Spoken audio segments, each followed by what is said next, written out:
I want to welcome Sergeant John Aiton. He's a retired sergeant with the Rock Hill Police Department.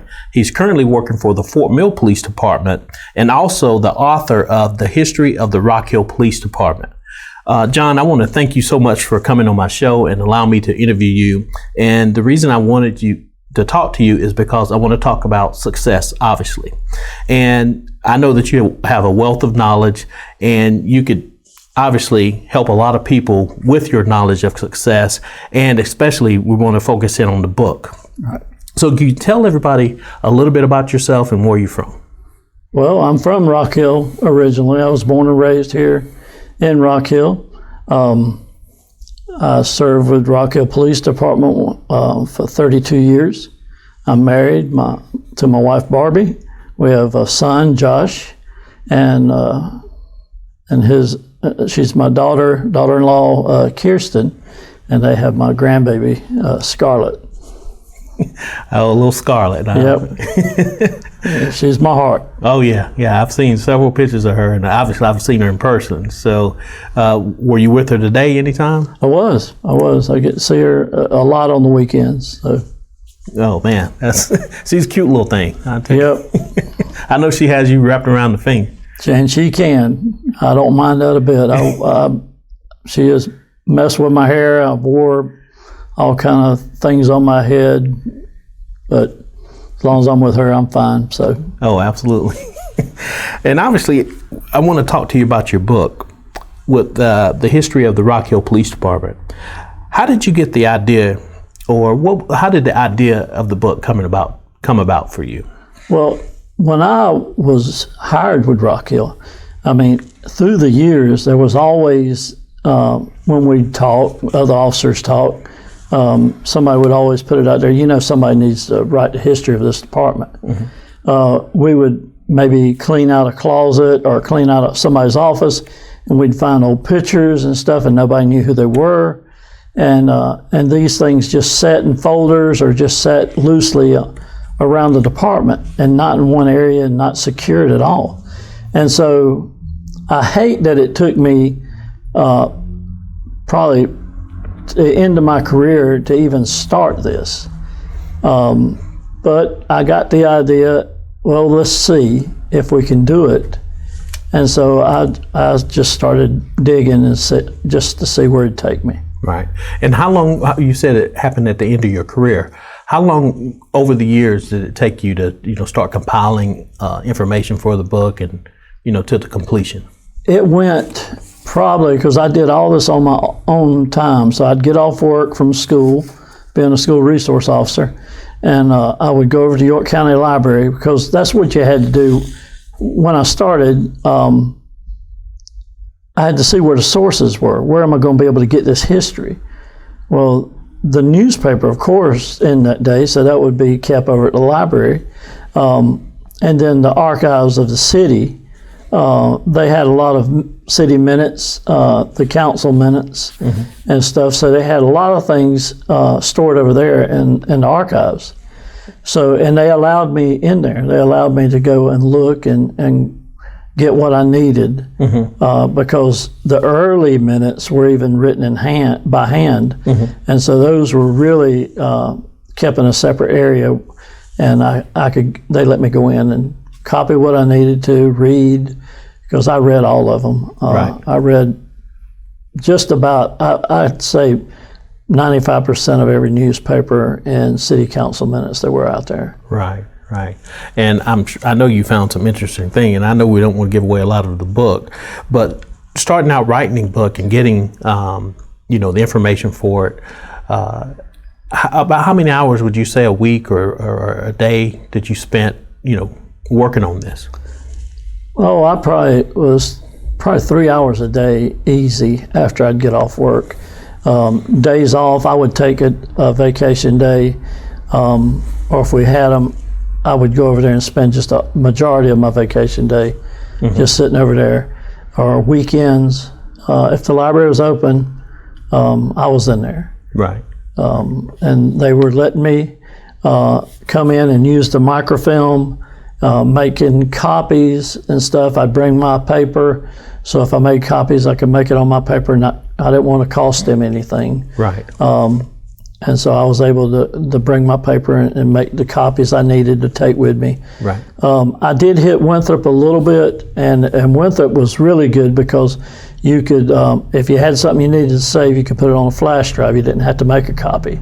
Mm-hmm. So I was able to carry it with me and look over it later. So, but I spent most of the time at York County Library. Wow.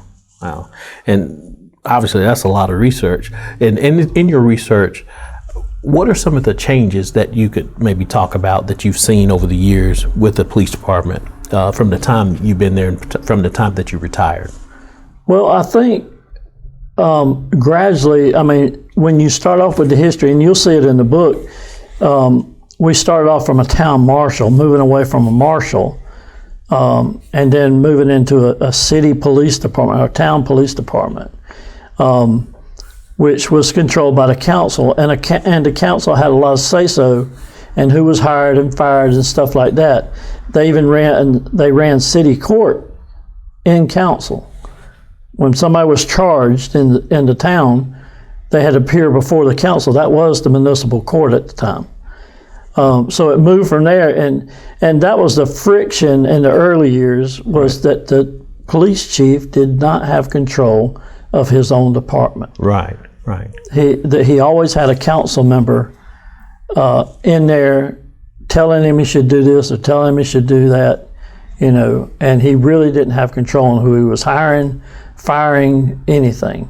Mm-hmm. And it wasn't until later, maybe in the mid-30s, 40s, going into the 50s, that they left that, they let the police chief control the department. Right. And that was a big change. Wow. For him to get to that. Wow. I know he obviously faced some struggles with that, back then. And I know a lot of things have changed, like you said, since then. As far as, writing the book, how did you know you had the right idea to do this? Well, I mean, it didn't take long to get hooked on our history, because it was such a great history. I was hooked in the early years when I was beginning it, because there were so many great stories that nobody knew. And I think that's kind of the drive I had, was because I loved the department. Right. I love Rock Hill. I was born and raised here. I love working for the Rock Hill Police Department. Mm-hmm. And to know that we had this kind of history, I just thought all our officers should know the history that we're living. I mean, these men and women got us here, got us where we are today. And there are some great stories. There's some funny stories. Right. There's some sad ones. And there's some that you just shake your head at. You just don't understand what they were thinking. Right. But it's just a rich history of a police department. Wow. Has, in your research, has economic development played a role in the history of the police department over the years? It didn't. Well, and it still hadn't. I mean, we're still pretty much the last ones on the budget list. Mm-hmm. And that's just the way it is around the country. Right. It's just something we live with. Exactly. I mean, we fight for every penny we get, and we're appreciative, and we try to use it wisely as much as we can. But I don't think we've ever been number one. We'll spend and get the police department exactly everything they need. I totally understand. And with you being with the police department, how many years? 32. 32 years with Rock Hill Police. Well, I was with Rock Hill for 30. 30. Yep. And 2 years with Fort Mill. Fort Mill. Well, in your 30-something odd years, what are some of your fondest memories at the Rock Hill Police Department? I think my first shift that I worked with, David shift, was my first one, and the guys on there, and it became family. Even now, 32 years later, I know where the guys are. Mm-hmm. We might not talk, but every other year or something. We might see each other on Facebook and send something. But if one of them called out and said they needed help, we'd be there. We'd be there for everyone. Because that's just the way it is. I mean, we looked after each other on the street, and you just don't shake that. Exactly. And I may have missed this a little earlier, but what year did you start with the Rock Hill Police Department? 1989. 1989. Wow. I know you got some stories to tell there. And you've already answered one of my questions about keeping in contact with some of the guys from the police department. Is there anybody in particular that you keep up with mostly? Well, I keep up with, at the time, and I still consider him probably one of my best friends, is Jeter, Vince Jeter. He taught me so much, and I've never met a natural police officer, but if there is such a thing, he was it.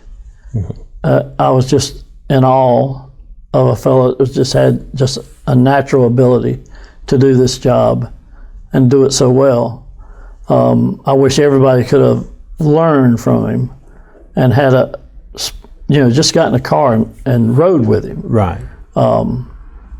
And like I said, when I needed somebody, he was there. Exactly. So he was always a good friend. Yeah. He's a good guy. He's still down in Florida? He is. He's still down there? Oh, wow. Shifting gears just a little bit, how has technology changed since, when you first started becoming as a police officer, when we're talking about the history of the police department? How has technology changed from the time you started till now? I mean, from handwritten reports and citations, warrants. I mean, I was in awe when I first saw probably a lieutenant type the warrant. Right. I always thought that was something that the judges did, mm-hmm. that we had nothing to do, but it wasn't many years after that I was doing my own warrants and taking them to the judge to have them signed, and we go serve them.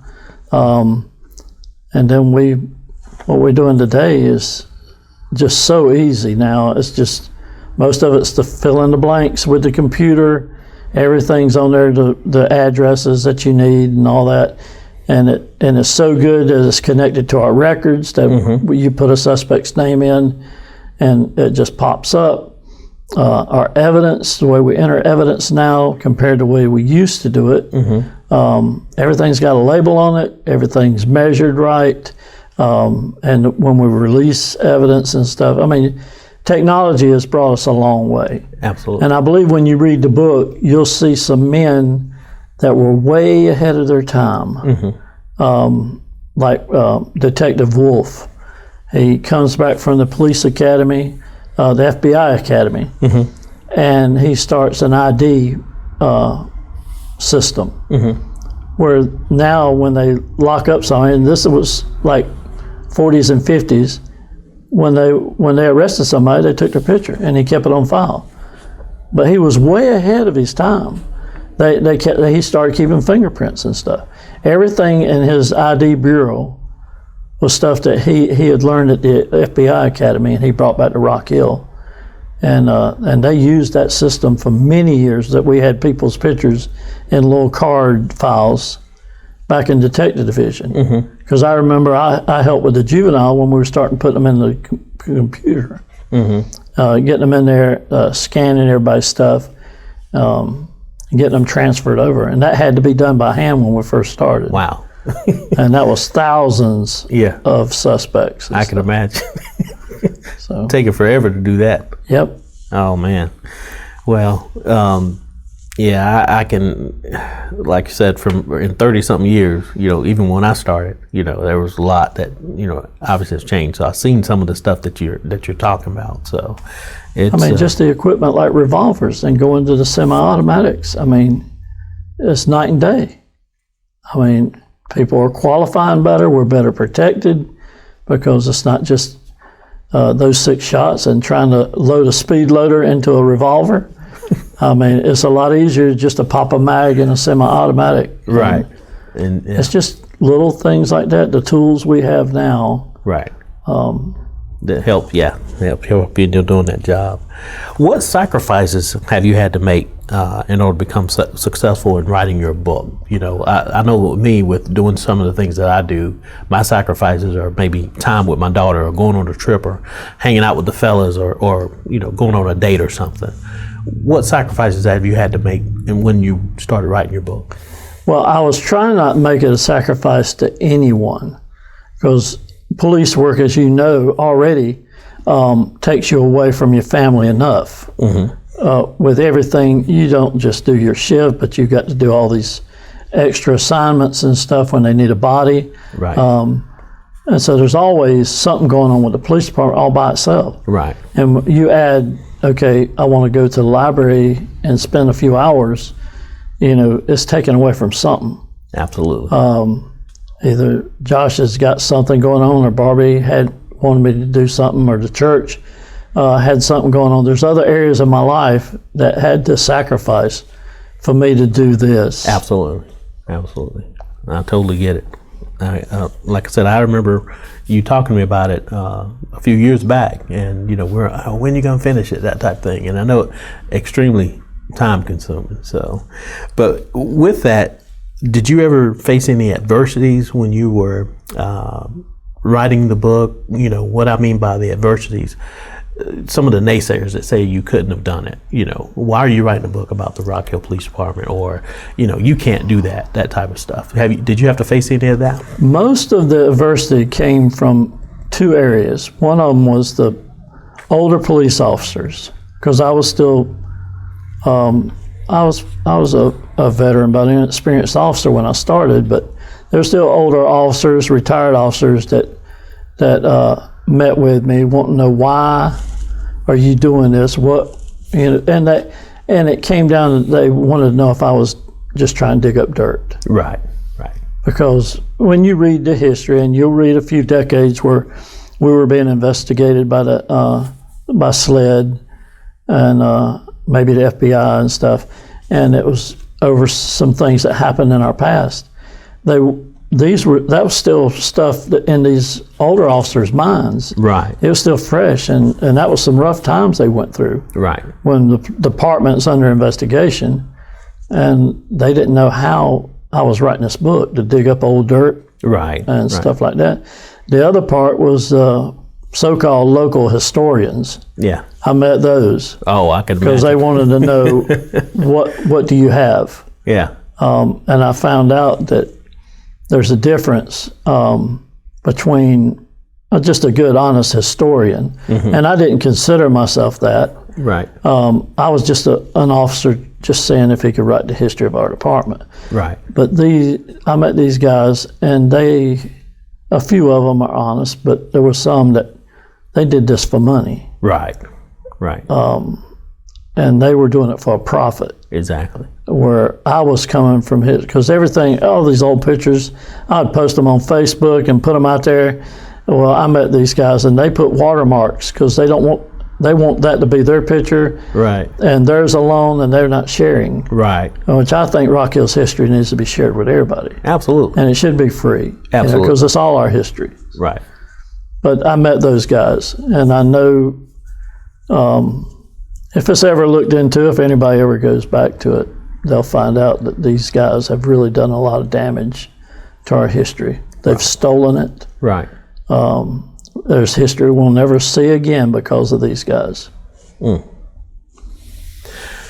Yeah, I could only imagine the stuff that you probably had to go through, you know, trying to write your book, and some of these naysayers, or some people just want to come after you for whatever, you know, and I'm sure it was probably a little bit of a headache for you.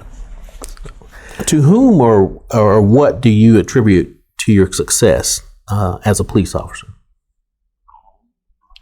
Well, man, I had to give all glory to the Lord, because I only came to the police department because of His leading. Because I feel that I've always felt the police work is a calling. And if you're truly called, you'll be here, and you'll stay here. You'll do the job the Lord's got you to do. And if you're not, you'll get out. And if you can get out, if you can do something else, go do it. But there's some of us that we're police officers, we're sheepdogs. We're here to protect this community. Right.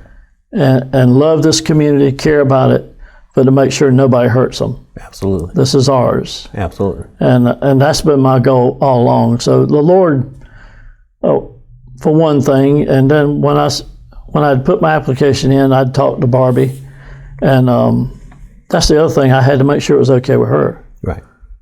You know, police work might have been okay with me, but it put such a strain on a family.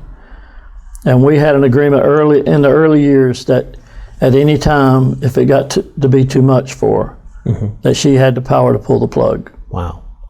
That she says, I can't take it anymore. If I come home hurt one time too many, or too many narrow escapes, she could pull the plug, and I'd say, okay, I can go do something else. Wow.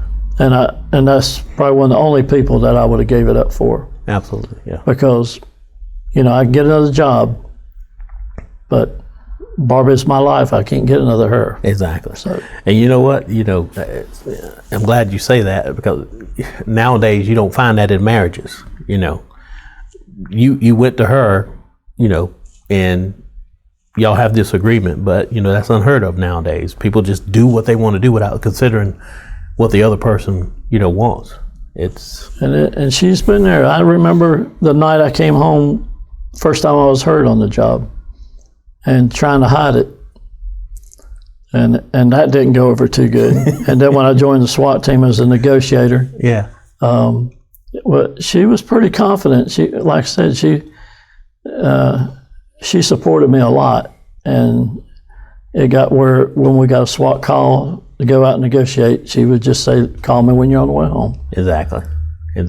And so she held up there pretty good. She was the perfect. She ended up being the perfect police officer's wife. Oh wow. She took it really good. And like I said, it's great that you had that support, man. And obviously, I've met Barbie, know her, great lady. With that support, was there any fear that you may have had? You have any greatest fears when you decided to write your book? And if so, if you had any fears with writing your book, what were they, and how did you manage them? I guess the biggest fear when I was doing this and putting it all together was not to leave anybody out. Mm-hmm. I know these men in the early history, they're dead and gone, but the families still remember them. And that's what I wanted to bring out. And it was easy on the first one because City Council approved everybody that was hired, so I had their names. Mm-hmm. And I tried to put them in here. I tried to put everybody's name that was hired. But then when probably 60s, 70s, when the police department took over hiring, it wasn't approved or wasn't in City Council minutes, so I didn't have those names. Right. So if I didn't have their names, I wanted their picture. So I put as many group pictures in here as I could, trying to get everybody's officer in there. Right. Because that's what it was. I mean, I wanted to be their history, and I wanted them to be able to find their officer in it. Mm-hmm. I did my best to try to get their officer in it. Gotcha. So yeah, that's great, man. That's real great. What advice would you give someone that may be wanting to write the history of, you know, their area or their business or company or police department? What advice would you give someone wanting to become an author of writing the history of their police department? Well, I think the drive of me, I mean, and it might be different for a professional author. You got to have a passion to do it. And for those guys that do write books, I mean, that's their passion. They love writing and stuff. I think what kept me going in this was my love for the police department. And in Rock Hill, if somebody were to ask me, okay, I need you to write the history of maybe Philadelphia, right, Pennsylvania's police department, I don't think I'd approach it the same way. They might have the same sources, and they might have a good, rich history, but that's not my department. It's not my city. Right. So there's going to be something missing in that history that this history, you know, has. I think it comes better when it's one of theirs. Exactly. Doing the writing. Exactly. I totally understand that. How do you define success? success is mainly finding God's will and using every talent that He's given you. If at the end of this life you've exhausted every talent that He's given you and you've followed His plan for your life, and He does have a plan for everybody's life. If you've done that, you're a success. It might not be measured by man as a success, but that's not who I'm living for anyway. Absolutely. So, what's been your greatest accomplishment with writing your book? I think the men that we found that had given their life in the line of duty, there were 4, I think, 3. There were 3 of them that we discovered that have never been honored.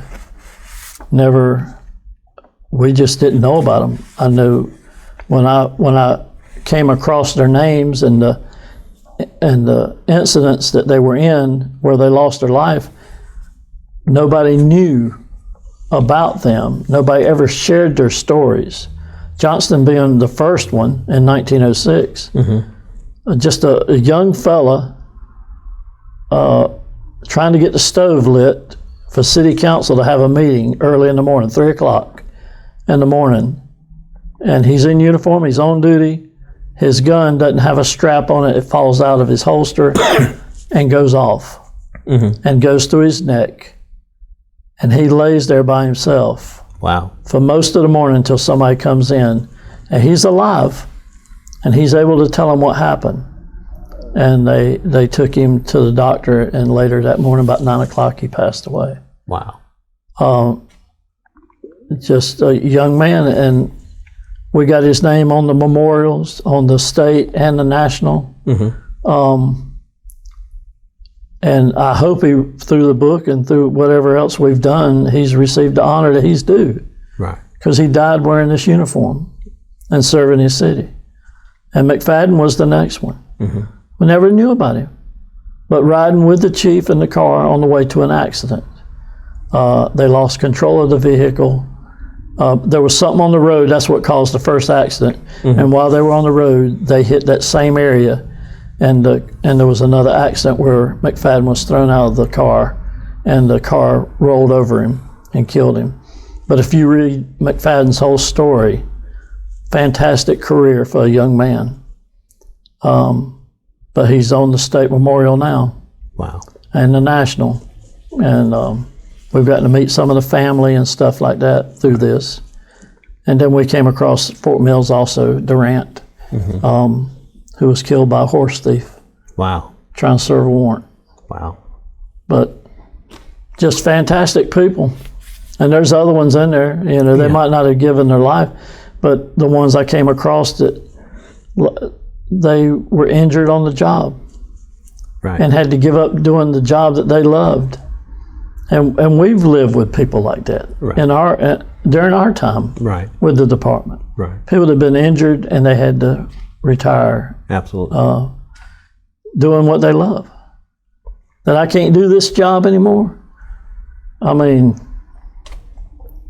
so there's no wall that's going to remember that. Right. In Columbia or in Washington. Right. That I gave my life and I got injured and I can't do this job anymore. Exactly.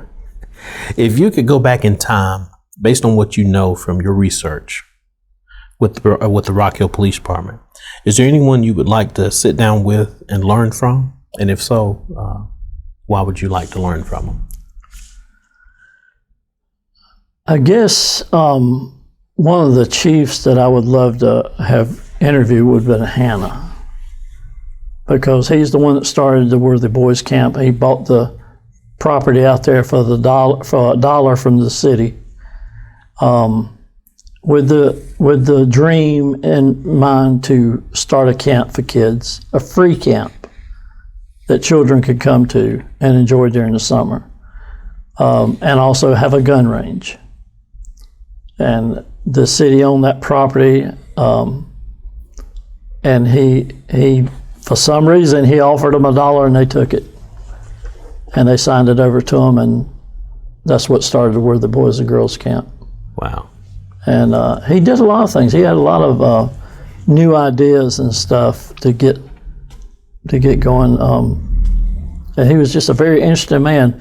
The only, I guess, the only officer with Rock Hill that played in the NFL. Really? Played for Washington. Wow. Obviously didn't know that. So, just a very smart man. Wow. Because I think during his time, he might have been one of the few in the department that came in with a degree, a college degree. Wow. That's some rich history there, Bo. I tell you. But he was very interesting. It was very fiery council meetings with him, and but he did a lot. He did a lot for our department. Well, that's excellent, man. I can't wait to get to that section. I tell you. Well, listen, I want to thank you for allowing me to come talk to you about the book, and you sharing some of the rich history with the Rock Hill Police Department. Obviously, I've learned a lot, and I'm sure when I finish the book, I'm gonna learn a lot more, obviously, that I didn't know. So I want to thank you, like I said, so much for sitting down with me. But before we go, I want to find out what's next for you.